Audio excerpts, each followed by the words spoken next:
Hello friends, आज हम इस वीडियो में क्लास 10 का इकोनॉमिक्स चैप्टर नंबर 1 विकास से संबंधित मोस्ट इम्पोर्टेंट 50 MCQ को सॉल्व करेंगे। तो चलिए फिर समय का महत्व रखते हुए शुरू करते हैं। आज का पहला प्रश्न है, निम्नलिखित में से सर्वाधिक मानव विकास सूचकांक वाला राज्य कौन सा है। सवाल है, निम्नलिखित में से सर्वाधिक मानव विकास सूचकांक वाला राज्य कौन सा है। सही आंसर है ऑप्शन नंबर ए, केरल। ठीक है, केरल यहाँ पे देखेंगे कि सर्वाधिक मानव विकास सूचकांक वाला राज्य है। नेक्स्ट है, विकास का लक्षण है। विकास का लक्षण है, क्या है लक्षण। आय में वृद्धि करना, स्वास्थ्य सुविधाओं का विस्तार करना, नियमित रोजगार एवं बेहतर मजदूरी प्रदान करना। तो यहाँ पे देखेंगे सही आंसर हो जाएगा ऑप्शन नंबर डी, उपयुक्त में से सभी। ठीक है, नेक्स्ट है, एक अमीर परिवार की लड़की के लिए विकासात्मक लक्ष्य है, क्या है। अधिक दिनों का काम पाना, उसके भाई को जितनी आज़ादी मिले उतना ही स्वतंत्रता पाना, बिजली प्राप्त करना, बेहतर मजदूरी पाना। तो ध्यान दीजिए, सवाल है कि एक अमीर परिवार की लड़की के लिए विकासात्मक लक्ष्य क्या है। तो जब क्लास 10 का इकोनॉमिक्स का चैप्टर नंबर 1 निकालेंगे तो आप देखेंगे वहाँ पे इसका जो सही आंसर होगा वो होगा आपका ऑप्शन नंबर बी, उसके भाई को जितनी आज़ादी मिले उतना ही स्वतंत्रता पाना। ठीक है, जितना उसका भाई को आज़ादी मिल रहा है उतना ही आज़ादी उस लड़की को भी चाहिए होता है। ठीक है, तो एक अमीर परिवार की लड़की के लिए विकासात्मक लक्ष्य ये है कि उसके भाई को जितना आज़ादी मिल रहा है उतना ही उसे स्वतंत्रता भी मिलना चाहिए। ठीक है, नेक्स्ट है, भारत के किस राज्य में गरीबी का प्रतिशत सबसे अधिक है। भारत के किस राज्य में गरीबी का प्रतिशत सबसे अधिक है। ऑप्शंस हैं बिहार, छत्तीसगढ़, उड़ीसा, झारखंड। सही आंसर होगा यहाँ पे छत्तीसगढ़। ठीक है, अगर सिर्फ पूछता कि भारत के किस राज्य में गरीबी का सबसे ज़्यादा गरीबी देखने को मिलता है तो वो है बिहार, लेकिन प्रतिशत में अगर पूछा जा रहा है तो आप छत्तीसगढ़ को टिक करेंगे। ठीक है, नेक्स्ट है, सार्वजनिक सुविधाओं का उदाहरण है। सार्वजनिक सुविधाओं का उदाहरण है, क्या है। सरकार द्वारा चिकित्सालय खोलना, सरकार द्वारा स्कूल खोलना, सरकार द्वारा आंगनबाड़ी केंद्र खोलना। तो देखेंगे ये सभी सार्वजनिक सुविधाओं का उदाहरण है। तो ऑप्शन नंबर यहाँ डी बिल्कुल सही हो जाएगा, उपयुक्त में से सभी। नेक्स्ट है, मानव विकास के लिए साक्षरता क्यों अनिवार्य है। मानव विकास के लिए साक्षरता क्यों अनिवार्य है। शैक्षिक विकास पाने के लिए, राजनीतिक विकास के लिए, सामाजिक विकास के लिए, या फिर उपयुक्त में से सभी के लिए। तो यहाँ पे देखेंगे कि मानव विकास के लिए साक्षरता अनिवार्य है वो है शैक्षिक विकास पाने के लिए, ठीक है, राजनीतिक विकास के लिए और सामाजिक विकास के लिए। ये सभी कारण यहाँ पे सही है। अगर आप मानव विकास करना चाहते हैं तो साक्षरता के लिए देखेंगे, साक्षरता के लिए यहाँ पे शैक्षिक विकास, राजनीतिक विकास और सामाजिक विकास अगर ये पाना चाहते हैं तो आपको साक्षर होना जरूरी होगा। ठीक है, तो ऑप्शन नंबर यहाँ डी बिल्कुल सही हो जाएगा। ठीक है, ऑप्शन नंबर डी यहाँ पे बिल्कुल सही हो जाएगा। नेक्स्ट है, सामान्यतः किसी देश का विकास किस आधार पर निर्धारित किया जा सकता है। सवाल है, सामान्यतः किस देश के विकास किस आधार पर निर्धारित किया जा सकता है। प्रति व्यक्ति आय, औसत साक्षरता स्तर, लोगों के स्वास्थ्य स्थिति, या फिर उपयुक्त में सभी। तो यहाँ पे हो जाएगा ऑप्शन नंबर डी, उपयुक्त में से सभी। ठीक है, उपयुक्त में से सभी सही आंसर हो जाएगा यहाँ पे। अगर किसी देश का विकास के आधार निर्धारित करना चाहते हैं तो प्रति व्यक्ति आय देखना होगा, औसत साक्षरता दर भी देखना होगा, लोगों की स्वास्थ्य स्थिति को भी देखना होगा। ठीक है, तो यहाँ पे जो सही आंसर है वो है आपका ऑप्शन नंबर डी। ठीक है, नेक्स्ट है, निम्नलिखित में से कौन सा गैर नवीकरण संसाधन है। सवाल है, निम्नलिखित में से कौन सा गैर नवीकरणीय संसाधन है। ऑप्शन है 1 खनिज तेल, जल, वायु, ऊर्जा। तो यहाँ पे देखेंगे जो सही आंसर है वो है आपका खनिज तेल, ऑप्शन नंबर बी सही हो जाएगा यहाँ पे। ठीक है, बाकी सभी नवीकरणीय स्रोत के उदाहरण है, चाहे वह वन हो, चाहे जल हो, चाहे वायु ऊर्जा हो। ठीक है, नेक्स्ट है, भारत की राष्ट्रीय आय का प्रमुख स्रोत क्या है। भारत की राष्ट्रीय आय का प्रमुख स्रोत क्या है। कृषि क्षेत्र, सेवा क्षेत्र, उद्योग क्षेत्र, या फिर व्यापार क्षेत्र। तो यहाँ पे देखेंगे भारत की राष्ट्रीय आय का प्रमुख स्रोत जो है सर्विस सेक्टर हो जाएगा, यानी कि ऑप्शन नंबर बी। ठीक है, सेवा क्षेत्र। सेवा क्षेत्र देखेंगे कि भारत की राष्ट्रीय आय का प्रमुख स्रोत है। ठीक है, वैसे हम बात करें कि भारत में देखेंगे कि सबसे ज़्यादा जो रोज़गार प्राप्त होता है वो होता है कृषि क्षेत्र में, लेकिन राष्ट्रीय आय का जो प्रमुख स्रोत है वो है सर्विस सेक्टर यानी कि सेवा क्षेत्र। तो बी ऑप्शन यहाँ पे बिल्कुल सही है। नेक्स्ट है, सामान्यतः किसी देश का विकास किस आधार पर निर्धारित किया जा सकता है? प्रति व्यक्ति आय, औसत साक्षरता स्तर, लोगों के स्वास्थ्य स्थिति, उपयुक्त में से सभी।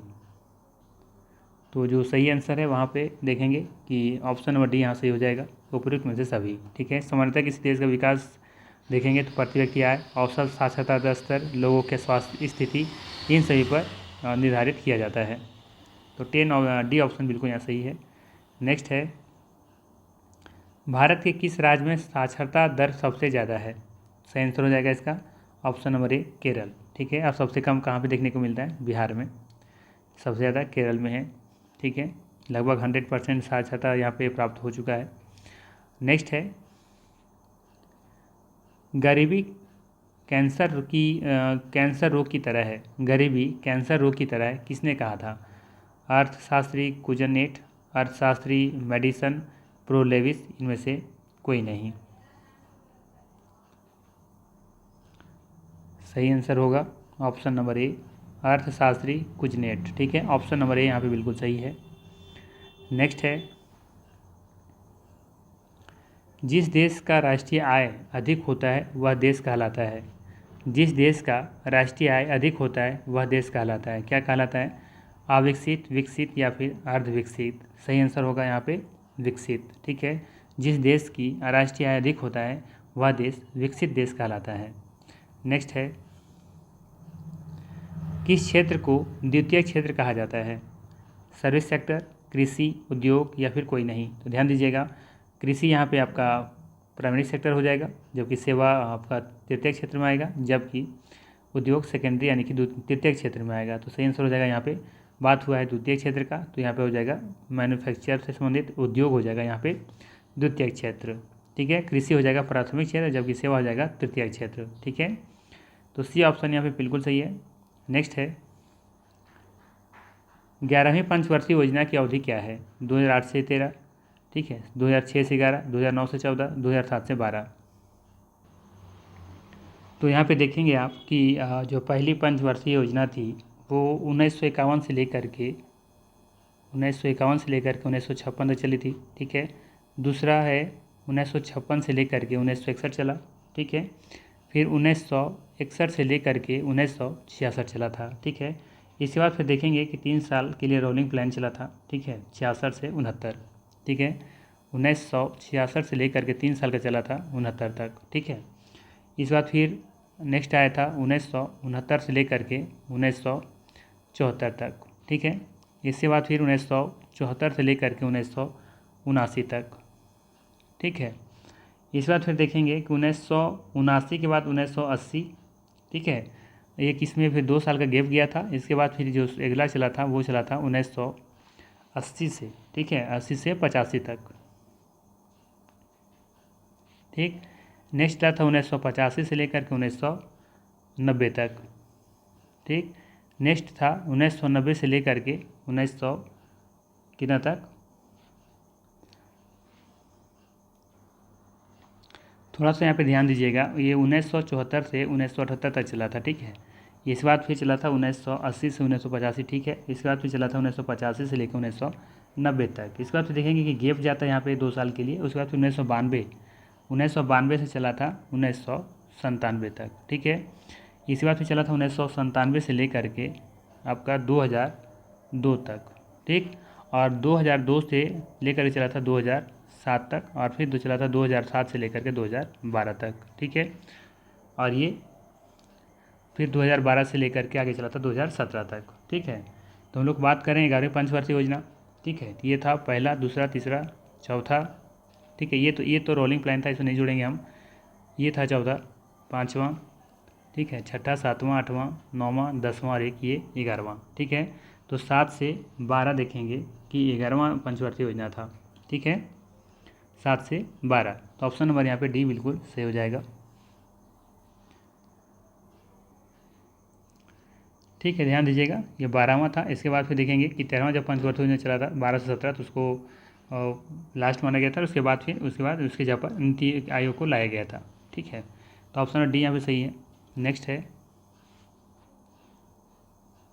आर्थिक विकास के अंतर्गत सम्मिलित लक्ष्य है। नियमित रोजगार, स्वतंत्रता, निर्मित व बेहतर मजदूरी, उपयुक्त में से सभी।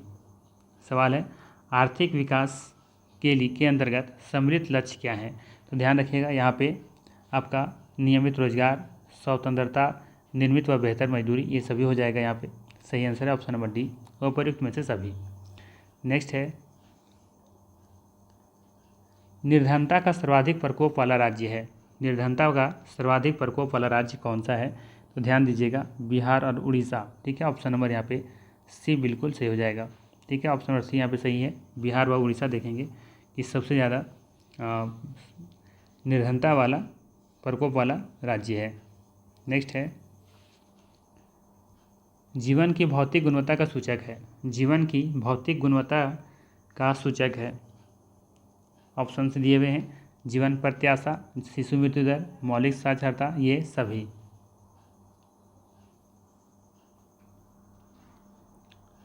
यहाँ पे जो आंसर होगा वो होगा आपका ऑप्शन नंबर डी, ये सभी। ठीक है, जीवन की भौतिक गुणवत्ता का सूचक है जीवन प्रत्याशा, शिशु मृत्यु दर, मौलिक साक्षरता, ये सभी इसका सही आंसर हो जाएगा। डी ऑप्शन बिल्कुल सही है। नेक्स्ट है अत्यधिक जनसंख्या वृद्धि से आर्थिक विकास की गति।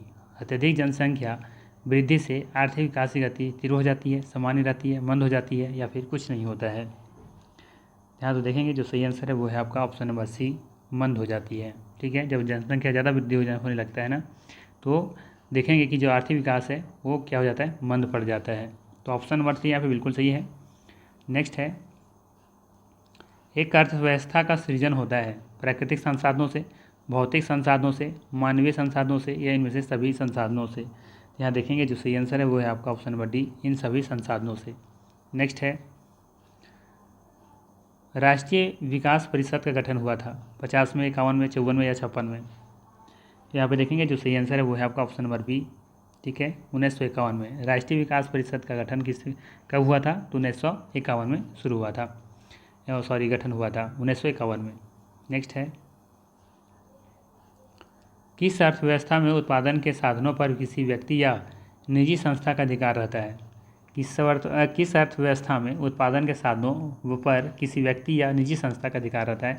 पूंजीवादी अर्थव्यवस्था में, समाजवादी अर्थव्यवस्था में, मिश्रित अर्थव्यवस्था में। तो ध्यान दीजिएगा इसका जो सही आंसर है वो है आपका ऑप्शन नंबर ए। ठीक है, ऑप्शन नंबर ए यहाँ पे बिल्कुल सही है, पूंजीवादी अर्थव्यवस्था में। नेक्स्ट है भारत की प्रथम पंचवर्षीय योजना का कार्यकाल क्या था। अभी मैंने बताया 1951 से लेकर के 1956 तक। ठीक है, पहला जो पंचवर्षीय योजना का जो कार्यकाल था वो था 51 से 56। दूसरा क्या था 56 से 61, 61 से फिर 66, 66 से 69 में देखेंगे कि रोलिंग प्लान चलता है 3 साल के लिए। नेक्स्ट है एक समाजवादी अर्थव्यवस्था में सर्वाधिक बल दिया जाता है आर्थिक स्वतंत्रता पर, अधिकतम लाभ अर्जित करने पर, उत्पादन कुशलता पर, या फिर लोक कल्याण पर। तो सवाल क्या है, एक समाजवादी अर्थव्यवस्था की बात हो रहा है यहाँ पे। ठीक है, तो जब समाजवादी अर्थव्यवस्था के बारे में बात हो रहा है तो उसमें जो बल दिया जाता है वो लोक कल्याण पर दिया जाता है। ठीक है, ऑप्शन नंबर यहाँ पे डी बिल्कुल सही हो जाएगा, लोक कल्याण पर। नेक्स्ट है निम्नलिखित में से कौन मिश्रित अर्थव्यवस्था की विशेषता है। निजी क्षेत्र, सार्वजनिक क्षेत्र, ए बी दोनों, इनमें से कोई नहीं। इसका सही आंसर हो जाएगा ऑप्शन नंबर सी, ए और बी दोनों। ठीक है, क्योंकि मिश्रित अर्थव्यवस्था में देखेंगे कि निजी और सार्वजनिक का सह अस्तित्व होता है। ठीक है, तो यहाँ पे निजी और सार्वजनिक दोनों होगा, तो इसीलिए ऑप्शन नंबर सी यहाँ पे बिल्कुल सही है। नेक्स्ट है बिहार एक राज्य है उद्योग प्रधान, पशुपालन प्रधान, खनिज प्रधान, या फिर कृषि प्रधान। तो ध्यान दीजिएगा यहाँ पे आपको खनिज प्रधान तो देखने को तो मिलेगा नहीं। ठीक है, तो यहाँ पे क्या देखने को मिलेगा, यहाँ देखने को मिलेगा आपको कृषि प्रधान। ठीक है, तो ऑप्शन नंबर यहाँ पे डी बिल्कुल सही हो जाएगा, बिहार एक कृषि प्रधान राज्य है। नेक्स्ट है स्वतंत्रता प्राप्ति के बाद भारत का मुख्य आर्थिक उद्देश्य क्या रहा है। तीव्र आर्थिक विकास, उत्पादक रोजगार सृजन, निर्धनता निवारण, या फिर उपयुक्त में से सभी। तो यहाँ पे देखेंगे आज़ादी के बाद भारत की जो स्थिति रही है वो तीव्र आर्थिक विकास के साथ उद्देश्य रहा है कि तीव्र आर्थिक विकास करना है, उत्पादक रोजगार सृजन करना है, और निर्धनता को निवारण भी करना है। तो ऑप्शन नंबर यहाँ पे डी बिल्कुल क्या हो जाएगा, सही हो जाएगा। ठीक है, ऑप्शन नंबर डी यहाँ पे बिल्कुल सही है। नेक्स्ट है, मानव विकास की दृष्टि से भारत के पड़ोसी देशों में किस देश की आर्थिक स्थिति इससे बेहतर है? मानव विकास की दृष्टि से भारत के पड़ोसी देशों में किस देश की आर्थिक स्थिति इससे बेहतर है? बांग्लादेश, नेपाल, म्यांमार या श्रीलंका?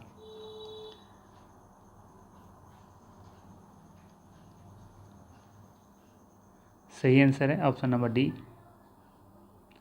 श्रीलंका। ठीक है, मानव विकास की दृष्टि से देखेंगे कि भारत के पड़ोसी देशों में श्रीलंका की आर्थिक स्थिति जो है वो बेहतर है। ठीक है, नेक्स्ट है, इनमें से कौन से देश में समाजवादी अर्थव्यवस्था है? जापान में, रूस में, भारत में या फिर अमेरिका में? सवाल है, निम्नलिखित इनमें से कौन से देश में समाजवादी अर्थव्यवस्था है? ठीक है, ऑप्शंस दिए हुए हैं, जापान, रूस, भारत, अमेरिका। सही आंसर है ऑप्शन नंबर यहाँ पे हो जाएगा आपका बी। ठीक है, बी जो रूस यहाँ पे बिल्कुल सही आंसर है।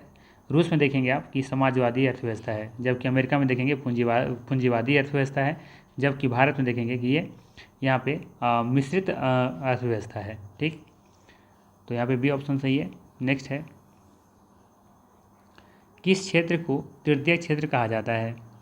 तो किसको कहा जाता है? सर्विस सेक्टर को कहा जाता है, सेवा क्षेत्र। ठीक है, कृषि क्षेत्र का प्राइमरी सेक्टर है, औद्योगिक क्षेत्र हो जाएगा द्वितीयक सेक्टर में। नेक्स्ट है, भारत में नीति आयोग की स्थापना कब हुई थी? 50, 51 में, 2005 में या फिर 2015 में?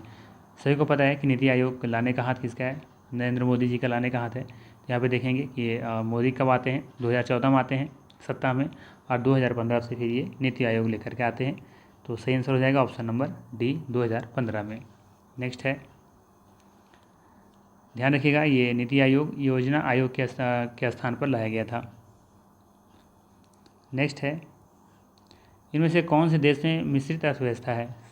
सही आंसर हो जाएगा आपका option number C, Bharat. Bharat में देखेंगे कि मिश्रित अर्थव्यवस्था वाला देश है। नेक्स्ट है, जबकि यहाँ पे देखेंगे रूस क्या है? रूस देखेंगे यहाँ पे समाजवादी अर्थव्यवस्था यहाँ पे है, जबकि अमेरिका में देखेंगे कि पूंजीवादी अर्थव्यवस्था है। ठीक है, तो यहाँ पे हमारा सही आंसर जो है वो है आपका सी ऑप्शन। नेक्स्ट है, इनमें से कौन सा योजना आयोग के पदेन अध्यक्ष होते हैं? इनमें से कौन योजना आयोग के पदेन अध्यक्ष होते हैं? तो सही आंसर है ऑप्शन नंबर आपका ए, प्रधानमंत्री। नेक्स्ट है, डेबिट कार्ड संबंधित है। डेबिट कार्ड किससे संबंधित है? तो ध्यान रखिएगा, डेबिट कार्ड इसमें एटीएम प्रणाली से संबंधित है। ऑप्शन नंबर ए यहाँ पे बिल्कुल सही हो जाएगा। ठीक है, एटीएम प्रणाली से। नेक्स्ट है,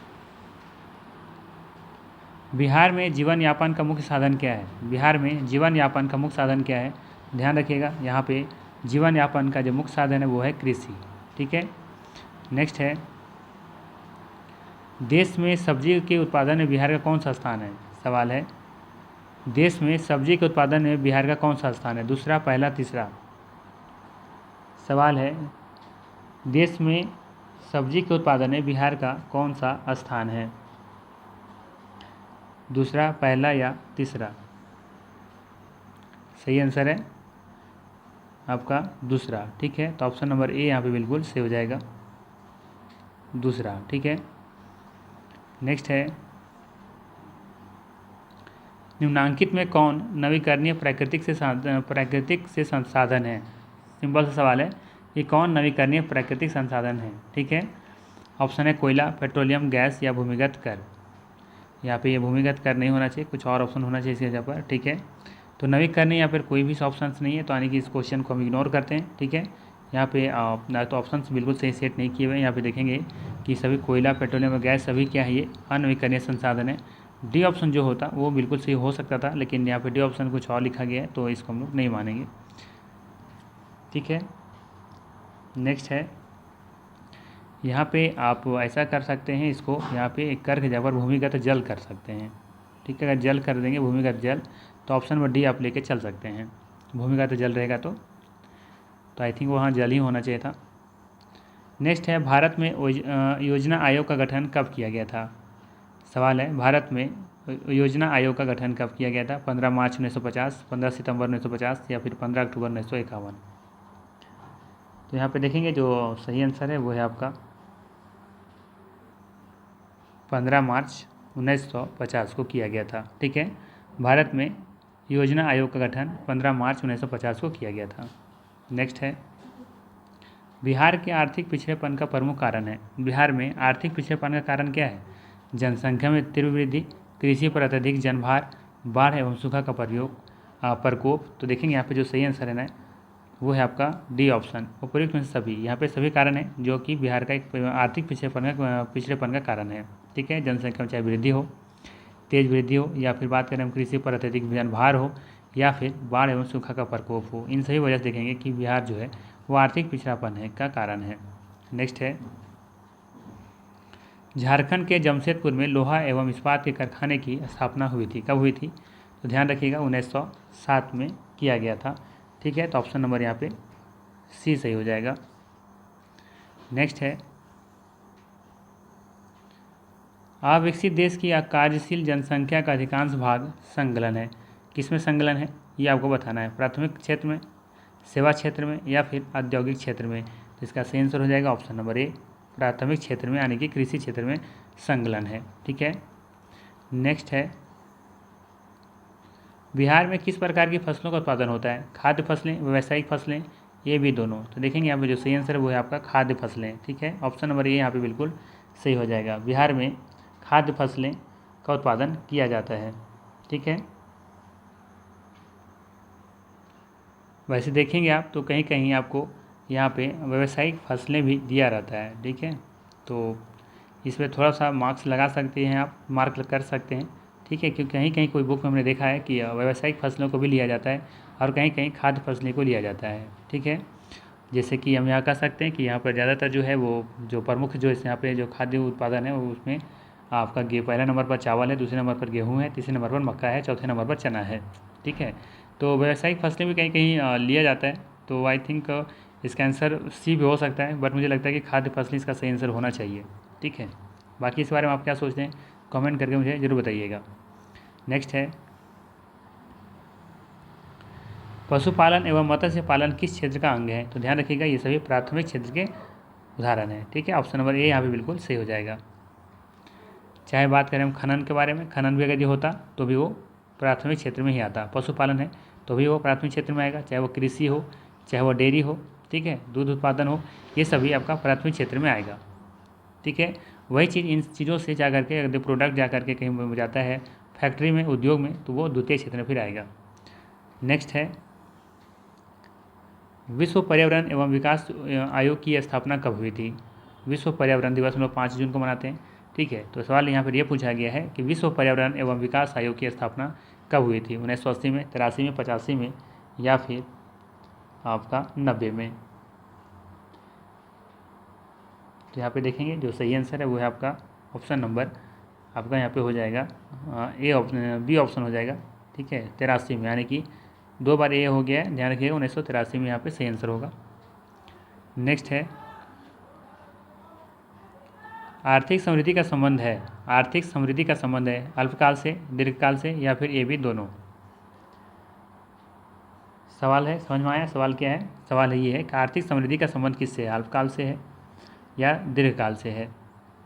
तो देखेंगे यहाँ पे जो सही आंसर है वो है आपका दीर्घकाल से। ठीक है, ऑप्शन नंबर यहाँ पे जो बी है वो सही होना चाहिए। यहाँ पे 2 बार फिर से टाइप हो गया है, तो ये दीर्घकाल आपको समझना है, यहाँ पे सही आंसर है। नेक्स्ट है, केरल का शिशु मृत्यु दर कम है क्योंकि? केरल का शिशु मृत्यु दर कम है क्योंकि यहाँ की जलवायु स्थितियाँ अच्छी हैं, यहाँ पर्याप्त आधारभूत संरचना है, यहाँ मूल स्वास्थ्य एवं शिक्षा सुविधाओं का प्रावधान है, यहाँ निवल नामांकन अनुपात कम है। क्या कारण है यहाँ की केरल का शिशु मृत्यु दर कम है? तो यहाँ पे देखेंगे जो सही आंसर है वो है आपका यहाँ पर्याप्त आधारभूत संरचना है, यानी कि फिर से यहाँ पे 2 बार ए टाइप हो गया है। ठीक है, बट आपका आंसर ये होगा यहाँ पर्याप्त आधारभूत संरचना है। ठीक है, बी ऑप्शन यहाँ पे सही होगा। नेक्स्ट है,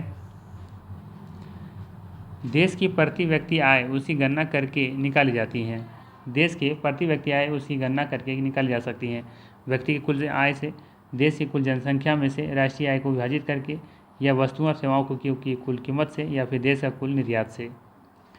तो ध्यान दीजिएगा यहाँ पे जो सही आंसर है वो है आपका ऑप्शन नंबर फिर से यहाँ पे बी होगा। ठीक है, देश की कुल जनसंख्या में राष्ट्रीय आय को विभाजित करके निकाला जाता है प्रति व्यक्ति आय। तो ऑप्शन नंबर ए यहाँ पे बी ऑप्शन यहाँ पे सही होगा। ठीक है, यहाँ पे 2 बार ए टाइप हो चुका है, बी होगा यहाँ पे।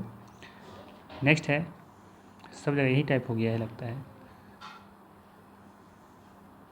चलिए एडजस्ट कीजिए किसी तरह से। 47 हो गया था ना। शिशु मृत्यु दर की सूचित करता है। शिशु मृत्यु दर क्या सूचित करता है? 7 वर्ष या और उससे आयु के लोगों में साक्षर जनसंख्या, किसी वर्ष में पैदा हुए 1000 जीवित बच्चों में से 1 वर्ष की आयु से पहले मर जाने वाले बच्चों की संख्या। तो शायद यही है, ऑप्शन नंबर बी यहाँ भी सही होगा। ठीक है, आगे जाने की जरूरत नहीं है। किसी वर्ष में पैदा हुए 1000 जीवित बच्चों में से 1 वर्ष की आयु से कम जो कम या फिर उससे पहले जो मर जाते हैं ना बच्चे, उसके अनुपात को हम लोग कहते हैं शिशु मृत्यु दर। ऑप्शन नंबर बी यहाँ भी सही हो जाएगा। नेक्स्ट है जीडीपी का क्या अर्थ है? ठीक है, ग्रॉस डोमेस्टिक प्रोडक्ट। ठीक है, सकल घरेलू उत्पाद। ठीक है, तो डेयरी नहीं होगा। ठीक है, विकास भी नहीं होगा। ऑप्शन नंबर यहाँ भी ये वाला सही है, बी ऑप्शन। और इस चैप्टर का अंतिम प्रश्न है, निम्नलिखित में से सर्वाधिक मानव विकास सूचकांक वाला राज्य कौन सा है? सवाल रिपीट हुआ है, निम्नलिखित में से सर्वाधिक मानव विकास सूचकांक वाला राज्य कौन सा है? तो सही आंसर हो जाएगा केरल। ठीक है, ऑप्शन नंबर ए यहाँ भी बिल्कुल सही हो जाएगा। ये था मोस्ट इंपॉर्टेंट 50 MCQ। इस चैप्टर से जितना बन सकते थे पॉसिबल थे मैंने बनाया। अगर वीडियो अच्छा लगा तो लाइक ज़रूर कीजिएगा। बाकी हम लोग मिलते हैं फिर नेक्स्ट वीडियो में। Thanks for watching.